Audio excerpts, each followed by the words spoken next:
Pirmoji diena, kai žemę apklojo sniegas.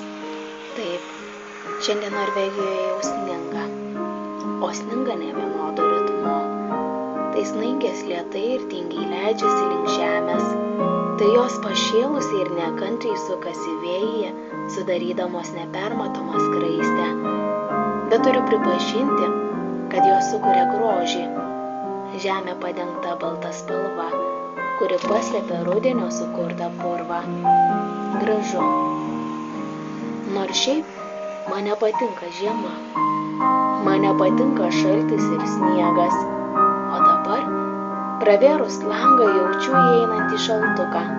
Ir kartais nevaliūkiškai vėjo įneštas snaiges ant savo veido.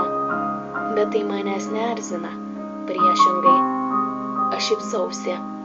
Taip, šypsausi. Sninga. Taip gražiai ir nevienodai. Tai va, tokia toji lapkričio 19 diena. Pirmas sniegas po norvegišku dangumi.